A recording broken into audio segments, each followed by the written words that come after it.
Hello, hello, hello, and welcome back to the AI Cafe Conversations. This is your host, Sahar and Andrade, your AI whisperer.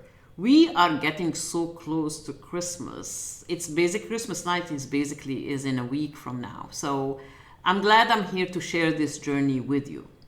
So, all right. This episode is the final of the Human Cost of AI series, and I want to be direct about something. After the last 3 episodes, entry-level extinction, succession crisis, leadership transparency, I know some people are thinking, so Sahar is anti-AI. Let me be absolutely clear. I am not anti-AI. I am an AI advocate. I use AI every day. Claude, ChatGPT, Gamma, Gemini, Meta. I teach executives how to adopt AI strategically. I help organizations build frameworks for responsible implementation. I believe in AI's power to amplify human capability, to solve complex problems, to transform how we work. Today's episode is the Friday episode where it's an extra flavor, and it's a shorter one. It's what we call the Forbes article-like episode. So here is where I am not naive about AI. And there is a difference between AI advocacy and AI naivety. And today I want to show you what the difference looks like. Because it's the difference between leaders who guide their organizations through transformation and leaders who just preside over disruption. Let's go. Let me lay out the 3 positions I see executives taking on AI transformation. Stance number 1, the ostrich. Air quotes in the air, denial. This is the executive who says, AI won't really change that much. People have been predicting job displacement for decades and it never happens. People just need to adapt. And look, I understand this stance.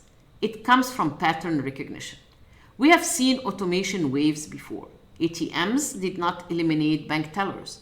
Computers did not eliminate office workers. The workforce adapted. But here is what the ostrich is missing. The wave is different. This wave is different. Because AI doesn't just automate physical tasks, it automates cognitive tasks, the thinking work, the analysis, the strategy. And when you automate cognitive work, you're not just changing how jobs are done. You're changing which jobs need humans at all. So the ostrich position, where people will adapt, is not a strategy. It's an abdication of leadership.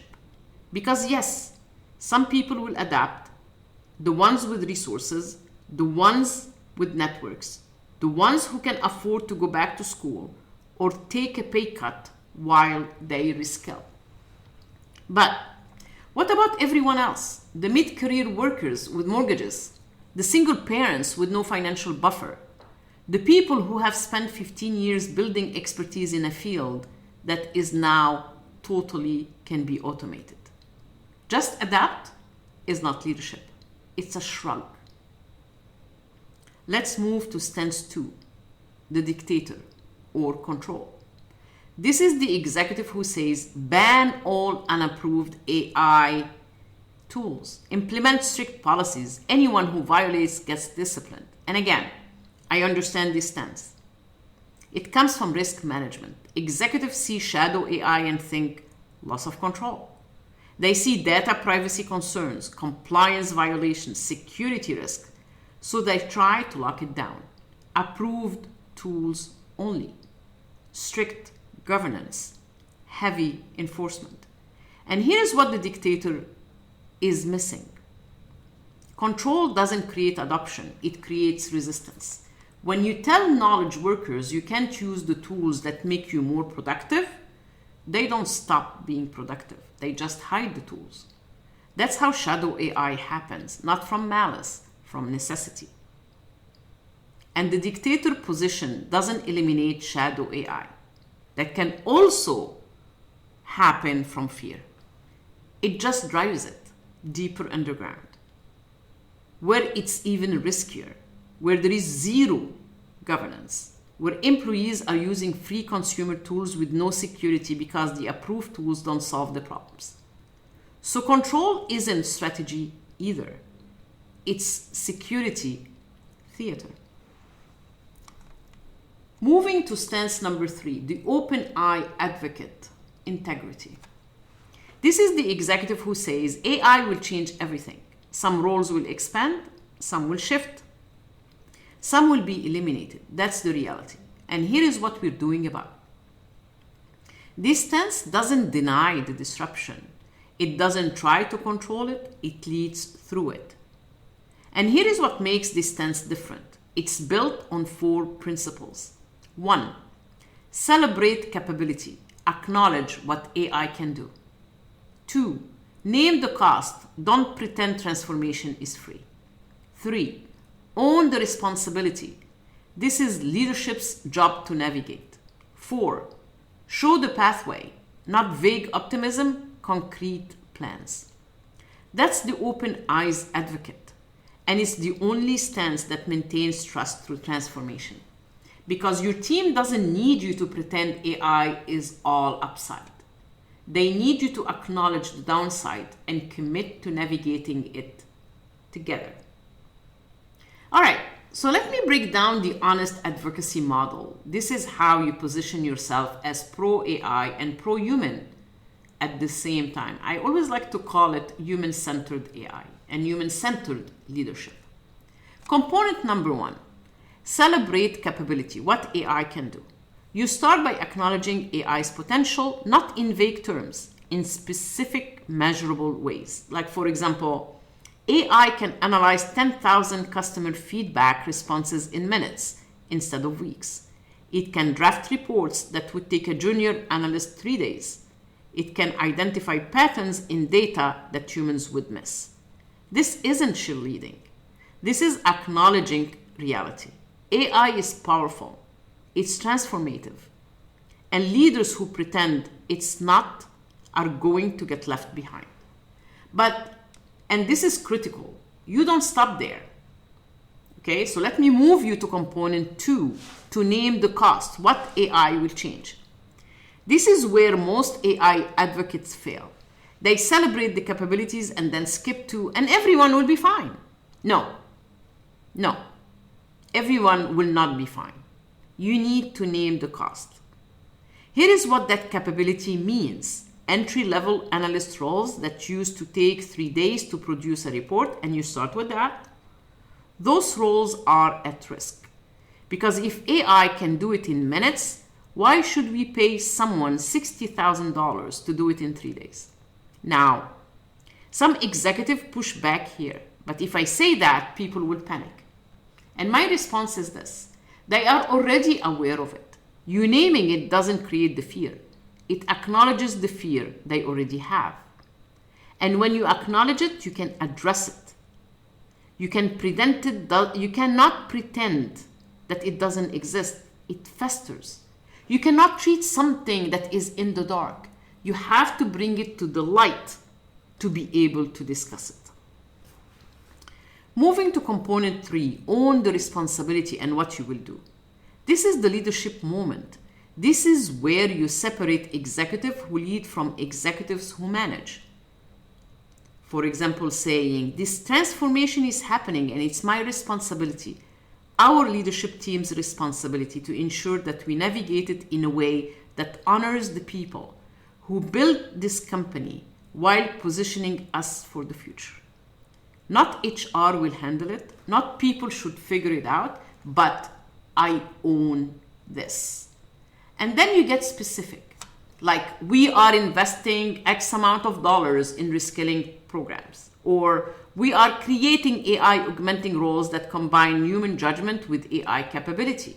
Or we are committing that anyone displaced by AI automation gets first right of refusal for newly created roles. Concrete, specific, funded. Moving to component 4, how the pathway will look like and show the pathway actually and how you will get there. This is the last component, the timeline, the roadmap, the clarity. For example, by the second quarter 2026, these specific roles will transition. By the fourth quarter 2026, our reskilling programs will be operational. By 2027, we expect our workforce to look like this. Not over time we will figure it out, but here is the specific plan.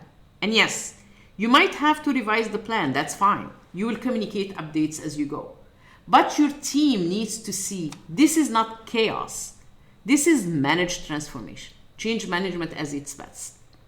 That's the honest advocacy model, and it works because it treats people like adults. It doesn't sugarcoat, it doesn't panic, it leads. Now I want to address something I hear from executives who resist this model and why integrity beats optimism. They say, but if I'm too honest about the downside, I will demotivate my team. I need to stay optimistic. I need to paint a positive vision of the AI-powered future. And I get it. I really do. Optimism is a powerful leadership tool. Vision is important. But here is what neuroscience tells us. Your team's brain are really good at detecting incongruence. When you say, AI will make all our jobs better and easier, but they are seeing roles being eliminated and workloads increase, their brains register the disconnect. And that disconnect doesn't just undermine your optimistic message, it undermines your credibility. They stop trusting everything you say, not just about AI, about everything. And when you say AI will make some jobs better, it will eliminate others. It will change all of them. And here is how we are going to navigate that together. Their brains register truth. And truth isn't built on optimism. Trust is built on truth. So yes, paint a vision, show the potential, get people excited about what's possible, but don't skip the hard parts. Don't pretend the cost doesn't exist, because when you do, you're not being optimistic, you're being naive, and people know the difference. All right, so let me give you the positioning statement, the line that defines the open-eyed advocate.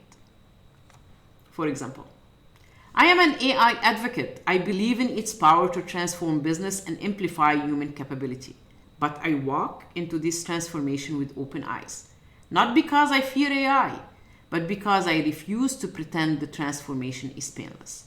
And I believe leaders who face it honestly will be the ones who lead us through. That's the stance.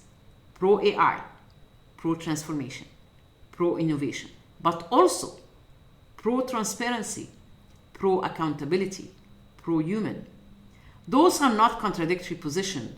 They are the only position that works. Because here is the reality. The organizations that navigate AI transformation successfully won't be the ones with the best technology. They will be the ones with the most trust. And trust doesn't come from optimism. It comes from integrity.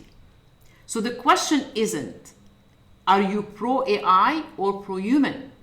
The question is, are you willing to be both at the same time? So let me wrap this series. We talked about the entry-level extinction, the succession crisis, the conversation no CEO wants to have. And through it all, the message has been consistent. You can champion AI. You can drive transformation. You can position your organization for the future. But do it with open eyes. Acknowledge the cost. Own the responsibility. Show the pathway. That's not anti-AI. That's honest advocacy. And honest advocacy is what separates leaders who transform organization from leaders who just disrupt them. And here is my final question for you. When the transformation is complete and people look back at how you led through it, what do you want them to say? I always ask, what's the legacy you want to leave behind? What's your brand? What do you want people to say about you when you're not in the room? You want them to say they pretended it would be easy, or they told us the truth and led us through it? It's your choice. It is a choice. And you're making it right now. It is your choice. Talk soon. This is Sahar, your AI Whisperer. This is the end of the series, and this was our Friday extra flavor coffee, the Forbes article like short conversation. If you want to get hold of me, you can email me at saharconsulting.com, on LinkedIn, Sahar and Radi, on Instagram, Sahar the Reinvent Coach. But before I go, show me some love. Save this episode for later. It has some good nuggets in there. Follow the podcast, rate the podcast. That helps us a lot and helps us being online, and share it with someone that needs to hear that. But now, peace out.